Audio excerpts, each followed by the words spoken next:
appointments made by President Muhammadu Buhari and former Minister of Aviation Osita Chidoka says they are lopsided.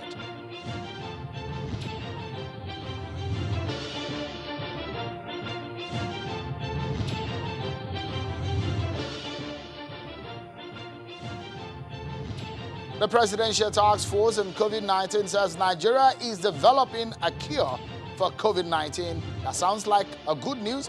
We hear details on that right now.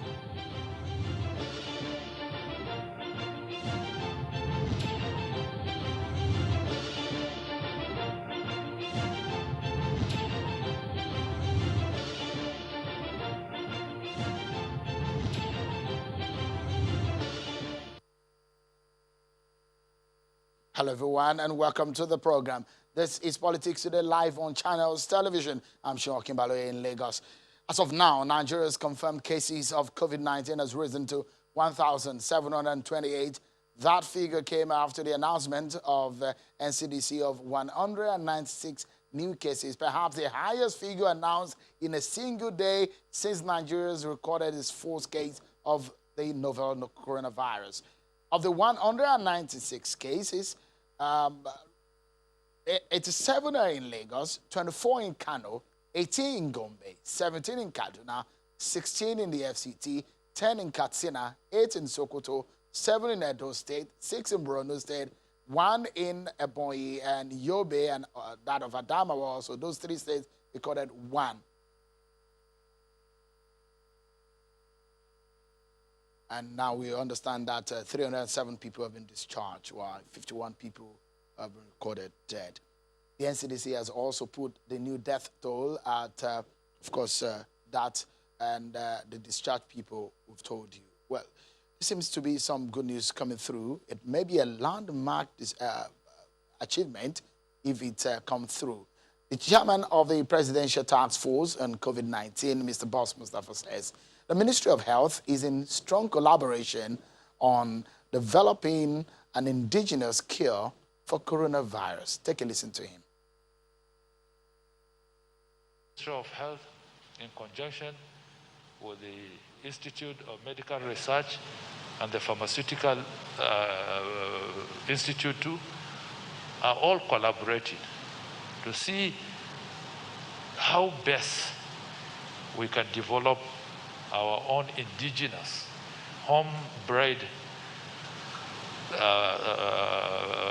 treatment or things that we can use for the management of cases that have arisen and that are going to arise.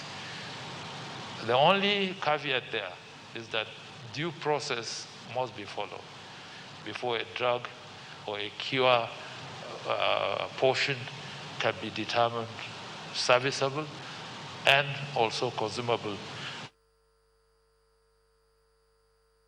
There is a concern, though, as much as we get some green light from what the SGF has said, and this is coming from the NCDC, that there's been some struggle for bed spaces.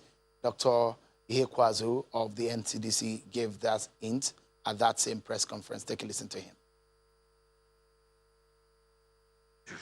There's no doubt about it. We are struggling in certain places, especially Lagos.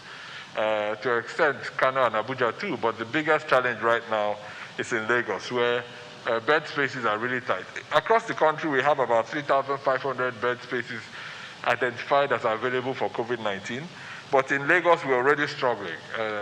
And so we're going to work with them to keep trying to make more spaces available, but ultimately, we might have to change our strategy a little bit and start considering home care in certain circumstances where firstly, you're able to provide a room where a patient can be managed sufficiently, or secondly, we're able to support the care by enabling healthcare workers come to that. Tonight, we take a closer one, at the appointments of President Muhammadu Buhari.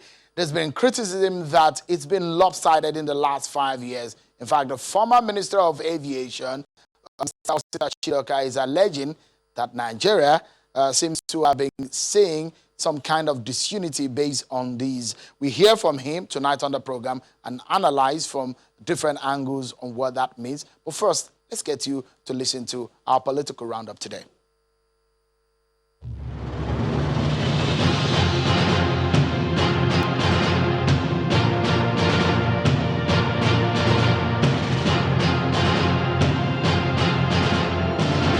The Edo State government has extended the curfew imposed on the state towards curbing the spread of coronavirus for another 14 days, this time with a new time of 8 p.m. to 6 a.m.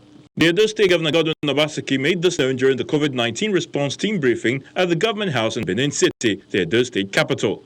He also announced a second round of palliatives to mitigate the impact of the new restriction. The Ebonyi State government has beefed up its borders to prevent further infiltration of carriers of the coronavirus disease into the state.